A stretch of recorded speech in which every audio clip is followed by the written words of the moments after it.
friends, I am Chanchal Maheshwari and you all are watching my channel Basic Translation. आप सभी का basic translation में स्वागत है। फ्रेंड्स, ये जो वीडियो सीरीज हमारी चल रही है दैट इज 30 डेज चैलेंज। ये हम 30 डेज का हमने चैलेंज लिया है जिसमें हम बेसिक ट्रांसलेशन सीखने जा रहे हैं। इससे प्रीवियस वीडियो थी उसमें हमने टू बी वर्ब सीखा था। उसमें हमने क्या सीखा था? टू बी वर्ब सीखा था कि हम टू बी वर्ब का यूज कहाँ कहाँ और किस किस तरीके से करते हैं। लाइक प्रेजेंट में टू बी वर्ब का यूज कैसे करते हैं, पास्ट में कैसे करते हैं और फ्यूचर में कैसे करते हैं। उस वीडियो में हमने केवल सिंपल सेंटेंसेस बनाने सीखे थे और आज वाली वीडियो में हम नेगेटिव एंड इंटरोगेटिव सेंटेंसेस सीखेंगे कि टू बी वर्ब का यूज करके नेगेटिव सेंटेंसेस को कैसे ट्रांसलेट करते हैं और इंटरोगेटिव सेंटेंसेस को कैसे ट्रांसलेट करते हैं। सो अगर आपने इससे पहले वाली वीडियो नहीं देखी है that is part 1, so please जाके पहले उसे देखिए so that you can get the concept even better. अगर आपको कॉन्सेप्ट पूरा अच्छे से क्लियर करना है तो पहले आप उस वीडियो को देखिए, तभी आपको ये वाला पार्ट समझ में आएगा। सो वीडियो को प्लीज एंड तक देखें। अगर आपने चैनल को सब्सक्राइब नहीं किया है तो चैनल को सब्सक्राइब कर लें ताकि आपको सारी नोटिफिकेशंस मिल सके। वीडियो पसंद आई तो उसे लाइक करें, शेयर करें एंड प्लीज मुझे कमेंट करके बताएं कि आपको वीडियो कैसी लगी, आपको कॉन्सेप्ट्स कितने क्लियर हो रहे हैं। सो आज का टॉपिक हम स्टार्ट करते हैं। गाइस, सबसे पहले हम पढ़ेंगे नेगेटिव सेंटेंस। जो सिंपल सेंटेंसेस थे वो हमने प्रीवियस वीडियो में पढ़ लिए थे, तो अब हम नेगेटिव सेंटेंसेस की तरफ बढ़ते हैं। नेगेटिव सेंटेंसेस क्या होते हैं? नेगेटिव का मतलब होता है नकारात्मक वाक्य। जो सकारात्मक वाक्य थे मतलब जो सिंपल सेंटेंसेस थे वो हम प्रीवियस वीडियो में पढ़ चुके हैं। सो प्लीज आप उसमें से जाके कॉन्सेप्ट को क्लियर कर लीजिए। फर्स्ट सेंटेंस है हमारा, मैं अंधा नहीं हूँ। मैं अंधा नहीं हूँ। तो सबसे पहले सेंटेंस को देखने के बाद आपको ये पता होना चाहिए कि ये प्रेजेंट में है, पास्ट में है या फिर फ्यूचर में है। तो इसके पीछे क्या आ रहा है? हूँ आ रहा है हूँ मतलब बात की, अभी की बात चल रही है। जिस भी सेंटेंसेस के पीछे है आ रहा होता है हूँ वो इस टाइप के वर्ड्स आ रहे होते हैं, वो सेंटेंसेस प्रेजेंट में होते हैं। तो मैं अंधा नहीं हूँ, तो ये किसकी बात हो रही है? ये प्रेजेंट की बात हो रही है। किसकी? प्रेजेंट की। तो अगर ये प्रेजेंट की बात हो रही है तो प्रेजेंट से हमें क्या याद आता है? प्रेजेंट से बी वर्ब प्रेजेंट में क्या होती है? Is am are. Be verb का प्रेजेंट फॉर्म क्या होती है? Is am are. तो हम क्या लिखेंगे? देखो, मैं को इंग्लिश में क्या बोलते हैं? आई। आई के साथ अब हम मैं के बाद सीधे कहाँ जाएंगे? हु पे जाएंगे। आई के बाद हम क्या लगाएंगे? हेल्प वर्ब लगाएंगे। आई के बाद हम क्या लगाएंगे? वर्ब का यूज करेंगे। तो इसमें हमारी वर्ब क्या हो जाएगी? Am. I am. I am. नहीं को क्या बोलते हैं हम? नॉट। और अंधा blind. I am not blind. I am not blind. मैं अंधा नहीं हूं। देखिए, इसको हम क्या बोलते हैं? इसको हम सबसे पहले तो इसको हम आई बोलते हैं, नॉट आई।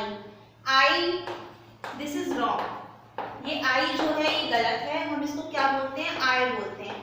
य का साउंड आता है पीछे, आई बोलते हैं हम इसको। अर्धचंद्र बिंदु इसके ऊपर लगता है।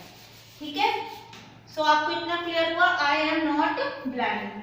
अब इसमें क्या है? जो हमारी हेल्पिंग वर्ब है वो एम लगी है बिकॉज आई के साथ हम एम का यूज करते हैं। नेक्स्ट सेंटेंस देखिए, वह मेरा शुभचिंतक नहीं था। वह मेरा शुभचिंतक नहीं था। अब इस सेंटेंस के पीछे क्या आ रहा है? था आ रहा है। था से हमें क्या याद आता है? था, थी, थे मतलब पास्ट। था, थी, थे मतलब पास्ट। पास्ट की बात हो रही है इसमें। वह मेरा शुभचिंतक नहीं था। और जब पास्ट की बात हो रही हो तो बी की पास्ट फॉर्म क्या होती है? बी की पास्ट फॉर्म होती है वॉज एंड वर। बी की पास्ट फॉर्म क्या होती है? ये होती है वॉज और वर। ये प्रीवियस वीडियो में बताया हुआ है। बी की पास्ट फॉर्म क्या होती है? वॉज एंड वर। तो पास्ट फॉर्म अगर वॉज एंड वर होती है तो ही को इंग्लिश, वह को इंग्लिश में क्या बोलते हैं? ही। क्योंकि यहाँ पे बॉय के बारे में बात हो रही है। वह मेरा शुभचिंतक नहीं था। ही के बाद हम किस पर जाएंगे? पीछे जाएंगे था पे। हेल्पिंग वर्ब लगाएंगे वॉज। He was. नहीं को नॉट और मेरा माय और शुभचिंतक क्या हो गया? Well wisher. He was not my well wisher. या इतना आपको समझ आया होगा कि सबसे पहले हमें देखो सबसे ज्यादा प्रॉब्लम किस में होती है? सेंटेंस स्ट्रक्चर में होती है। बच्चों को वो ये नहीं समझ पाते कि किसके बाद हम क्या वर्ड लिखें। तो सबसे पहले हम ही लिखेंगे, मीन सबसे पहले सब्जेक्ट आएगा, उसके बाद हमारी वर्ब आएगी, था, है, जो भी है, चाहे वो प्रेजेंट में है, पास्ट में है या फ्यूचर में है। उसके बाद अगर नेगेटिव सेंटेंस है तो नॉट आएगा। उसके बाद आपका जो ये प्रेडिकेट बच रहा है, मतलब सेंटेंस में जो कोई और दूसरी इंफॉर्मेशन हमें गिवन है वो इंफॉर्मेशन हम यहाँ पे लिखेंगे। तो he was not my well wisher. अब हमारा थर्ड सेंटेंस है, वह कल दिल्ली में नहीं होगा, मतलब कल दिल्ली में नहीं होगा, गागेगी मीन्स फ्यूचर की बात यहाँ पर हो रही है। अगर यहाँ पर फ्यूचर की बात हो रही है तो ये सेंटेंस में कौन सी हेल्पिंग वर्ब लगेगी, विल बी या फिर शैल बी। मैंने आपको बताया था शैल बी आई और वी के साथ हम यूज करते हैं। और अगर हमें स्पोकन में बोलना है, अगर हम नॉर्मल स्पोकन लैंग्वेज में बोल रहे हैं तो हम सभी के साथ विल बी का यूज भी कर सकते हैं, ये कोई गलत नहीं है स्पोकन के लिए। ही के साथ हम क्या लगाएंगे, विल बी, होगा है ना, ही विल बी।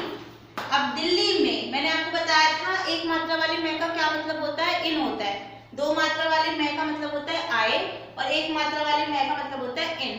तो he will be in Delhi, मतलब दिल्ली, सॉरी यहाँ पे नहीं भी है ना, दिल्ली में नहीं होगा तो ही विल। अब यहाँ पे नॉट विल बी के बाद नहीं लगेगा, यहाँ पे नॉट विल और बी के बीच में लगेगा not. He will not be, he will not be, he will not be in Delhi। I hope कि आपको तीनों सेंटेंसेस समझ आ गए होंगे। और इसके बाद मैं आपको ये भी बताऊंगी कि आप सिंपल जो सेंटेंसेस होते हैं और जो टेंस वाले सेंटेंसेस होते हैं जिनमें हमारे एक्शन वर्ड्स आते हैं उनमें आप डिफरेंशिएट कैसे करेंगे, हम इसके बाद डिफरेंशिएट भी सीखेंगे। सो नेगेटिव सेंटेंस क्लियर है, या तो स्क्रीनशॉट ले लें या इसे आप अपनी नोटबुक पे नोट भी कर सकते हैं। अब हम आगे बढ़ेंगे इंटरोगेटिव सेंटेंसेस पर। देखिए इंटरोगेटिव सेंटेंसेस मींस प्रश्नवाचक वाक्य। प्रश्नवाचक वाक्य मींस क्या, प्रश्नवाचक वाक्य क्या, देखो नाम से ही हमें क्लियर हो रहा है। प्रश्नवाचक वाक्य का मतलब होता है कि ऐसे सेंटेंसेस जिसमें हमसे क्वेश्चन पूछा जाए, क्या पूछा जाए, क्वेश्चन पूछा जाए, कोई हमसे पूछे या हम किसी से क्वेश्चन करें। सो अगर आपने सब्जेक्ट एंड प्रेडिकेट वाली या सेंटेंस काइंड्स ऑफ सेंटेंसेस वाली वीडियो देखी है तो उसमें मैंने आपको बताया था कि इंटरोगेटिव सेंटेंसेस वो होते हैं जिन सेंटेंसेस के लास्ट पे क्वेश्चन मार्क आता है। और दूसरी बात ये कि इंटरोगेटिव सेंटेंसेस ना दो टाइप में हमने इनको कैटेगराइज्ड कर लिया है। वैसे ऐसा होता नहीं है, पर दो टाइप में हम इनको कैटेगराइज इसलिए करते हैं ताकि हमें बेटर अंडरस्टैंडिंग हो सके इंटरोगेटिव सेंटेंसेस की। होते ये इंटरोगेटिव ही है, जैसे कि एक तो होते हैं हमारे हेल्पिंग वर्ब वाले जिनमें हेल्पिंग वर्ब आगे आ जाती है, और एक होते हैं हमारे WH फैमिली वाले। अब WH फैमिली आपको पता है क्या होती है, WH फैमिली होती है like what, why, where, when, which, ये सारे वर्ड्स होते हैं वो WH फैमिली में आते हैं। और हेल्पिंग वर्ब ऐसे भी कुछ सेंटेंसेस होते हैं जिनमें हेल्पिंग वर्ब आगे आती है like is, am, are, was, were, has, had, ये सब हमारी सेंटेंस में सबसे आगे आ जाती है। जैसे कि अब मैंने लिखा है यहाँ पे क्या तुम बीमार हो। अब यहाँ पे सबसे पहले क्या आ रहा है, वर्ड क्या आ रहा है, क्या आ रहा है, क्या आ रहा है। अब क्या तुम बीमार हो, तुमको इंग्लिश में क्या बोलते हैं, हम यू बोलते हैं, तो यू। अब यू बोलते हैं तुमको इंग्लिश में क्या बोलते हैं, यू, मैंने यू लिख दिया। अब यू के साथ सबसे पहले हो लिख रहा है पीछे, तो आपको पता चलना चाहिए कि ये कौन सा सेंटेंस है, कौन सा सेंटेंस है, ये प्रेजेंट का सेंटेंस है। किसका, प्रेजेंट का। अगर ये प्रेजेंट का सेंटेंस है तो इसमें कौन सी हेल्पिंग वर्ब का यूज होगा, इसमें हमारी जो हेल्पिंग वर्ब लगेगी वो होगी इज, एम, आर। अगर is, am, are helping verb लगेगी तो यू के साथ क्या लगेगा, क्या लगेगा यू के साथ, बताइए। यू के साथ हम किस हेल्पिंग वर्ब का यूज करेंगे, यू के साथ हम यूज करेंगे आर का। किसका, आर का। और वो आर यहाँ ना लग के वो आर सबसे आगे लगेगा। इसीलिए जो इस टाइप के सेंटेंसेस होते हैं जो क्या से स्टार्ट होते हैं उनमें हेल्पिंग वर्ब सबसे आगे लगती है, जो कि इंटरोगेटिव सेंटेंसेस होते हैं। तो यू के साथ आर का यूज होगा तो आर हम यहाँ पे लगाएंगे, आर यू, तो इसलिए यू हमारा स्मॉल बन जाएगा। आर यू, बीमार को क्या बोलते हैं इंग्लिश में, सिक भी बोलते हैं, इल भी बोलते हैं, आप कुछ भी लिख सकते हैं। Are you sick, are you sick, and last में क्वेश्चन मार्क। क्वेश्चन मार्क लगाना भूलेंगे नहीं सभी हम, हमें क्वेश्चन मार्क जरूर लगाना है लास्ट में। आगे देखिए, क्या वे नाराज थे, अब पीछे क्या आ रहा है, थे आ रहा है, दैट मीन्स ये कौन सा सेंटेंस है, ये पास्ट का सेंटेंस है। तो टू बी वर्ब पास्ट में क्या होती है, है? वॉज वर होती है। और यहाँ पे क्या लिख रहा है? वे का इंग्लिश में मतलब क्या होता है? दे। क्या होता है? दे। दे मतलब होता है वे का इंग्लिश में। तो आप ये देखिए, दे के साथ हम किसका यूज करेंगे? वॉज वर में से वर का यूज करेंगे। किसका करेंगे? वर का यूज करेंगे। तो वर दे, और वर कहाँ लगाएंगे हम? सेंटेंस में सबसे आगे लगाएंगे। वर दे, और नाराज को इंग्लिश में क्या बोलते हैं हम? वर दे एंग्री। वर दे एंग्री। और लास्ट में क्या आ जाएगा सेंटेंस की? Question mark. आई होप कि आपको इतना क्लियर हो गया होगा कि इंटरोगेटिव सेंटेंसेस जो होते हैं, जो क्या से स्टार्ट होते हैं, उनमें हेल्पिंग वर्ब हम सबसे आगे लगाते हैं। उसके बाद हेल्पिंग वर्ब के बाद subject, then other any other information that is called predicate. आगे देखिए, क्या हम पार्टी में होंगे? क्या हम पार्टी में होंगे? अब ये देखिए, हमको इंग्लिश में हम क्या बोलते हैं? वी बोलते हैं ना। और ये सेंटेंस के पीछे क्या है? होंगे। और ये किसका है? फिर फ्यूचर का सेंटेंस है। अगर ये फ्यूचर का सेंटेंस है तो हम इसको इंग्लिश में ट्रांसलेट कैसे करेंगे? कैसे करेंगे? देखिए, सबसे पहले आगे आ जाएगा विल, शैल, क्योंकि हम है ना तो उसके साथ शैल का यूज करेंगे। Shall we. अब यहाँ पे शैल बी और विल बी का हम यूज करते हैं, तो शैल बी सबसे आगे नहीं लगाएंगे, शैल लगाएंगे। शैल के बाद सब्जेक्ट, सब्जेक्ट के बाद हमारी बी वर्ब आएगी। Shall be be in the party. In the party. Clear हुआ इतना? शैल और शैल बी और विल बी के बीच में जो ये सब्जेक्ट होता है ना, हम तुम या किसी का नेम, जो भी मतलब जो भी सब्जेक्ट होता है, वो सब्जेक्ट बीच में आएगा। देन आगे शैल आएगा और सब्जेक्ट के बाद हमारा बी आएगा। आई होप कि आपको इंटरोगेटिव सेंटेंसेस क्लियर हो गए होंगे। और अगर इसी में ही इंटरोगेटिव नेगेटिव सेंटेंस हो तो आप नॉट लगा सकते हैं। अब हम उस नॉट को कहाँ लगाएंगे? फॉर एग्जाम्पल, अगर हमारा सेंटेंस होता क्या तुम बीमार नहीं हो? क्या तुम बीमार नहीं हो? अगर हमारा सेंटेंस ऐसे होता क्या तुम बीमार नहीं हो, तो हम क्या करते? हम आर यू नॉट सिक लगा देते। इस यू के बाद हम क्या लगा देते? नॉट लगा देते। Are you not sick. इसी में क्लियर हो रहा है इंटरोगेटिव नेगेटिव भी। अगर इंटरोगेटिव नेगेटिव सेंटेंस होगा तो उसमें हम क्या करेंगे? सब्जेक्ट के बाद नॉट लगा देंगे।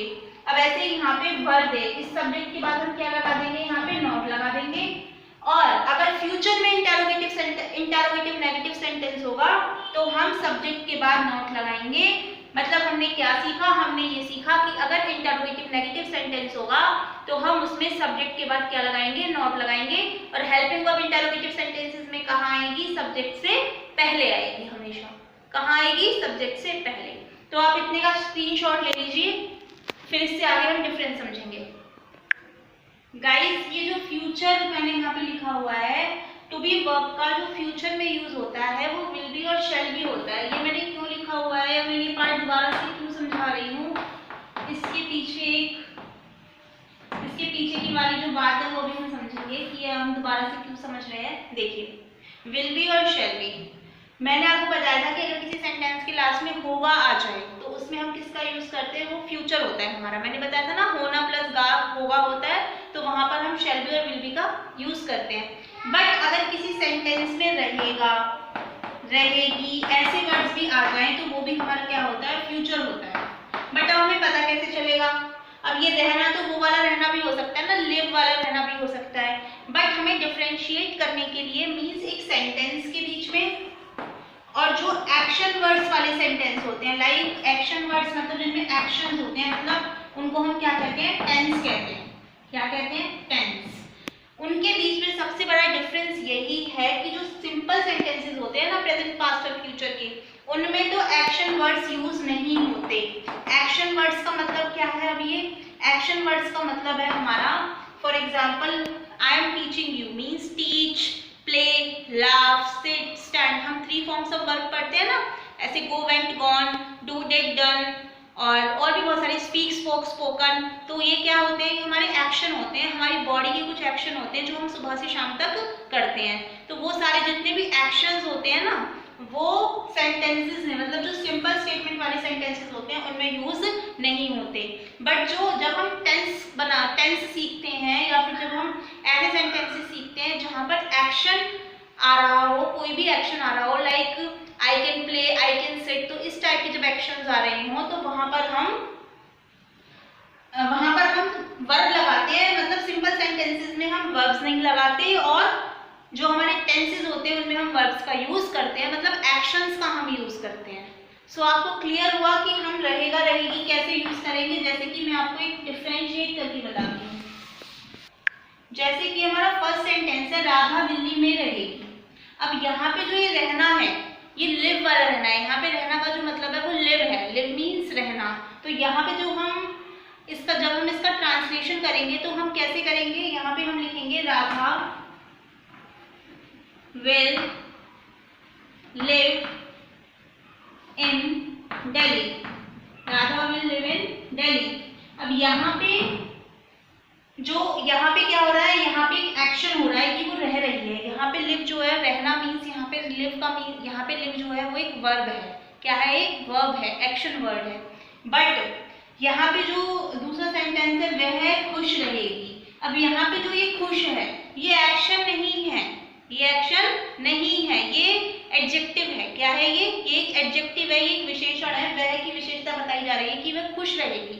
तो इस वाले केस में हम शी लड़की है ना, वह खुश रहेगी, शी। उसके बाद हम यहाँ पे किसका यूज करेंगे, यहाँ पे हम रहेगी के लिए किसका यूज करेंगे, विल बी का यूज करेंगे। She will be happy. इसको हम ऐसे भी बोल सकते हैं वह खुश होगी या वह खुश रहेगी, शी विल बी हैप्पी। सो आपको डिफरेंशिएट समझ में आया। डिफरेंस क्या है कि जिनमें एक्शन वर्ड्स आ रहे हैं उन्हें हम टेंस के अकॉर्डिंग ट्रांसलेट करेंगे, और जिनमें एक्शन वर्ड्स नहीं आ रहे उन्हें हम सिंपल सेंटेंसेस के अकॉर्डिंग ट्रांसलेट करेंगे। यही एक छोटा सा डिफरेंस था जो मुझे आपको समझाना था। आई होप कि आपको पूरी वीडियो समझ आ गई होगी, सारे कॉन्सेप्ट अच्छे से क्लियर हुए होंगे। So please as usual homework आपको वीडियो के लास्ट में मिलेगा। So please do your homework, and if you have any doubt then you can comment me and I will try to solve your doubts. So please stay home, stay safe, and please keep learning. Thank you so much.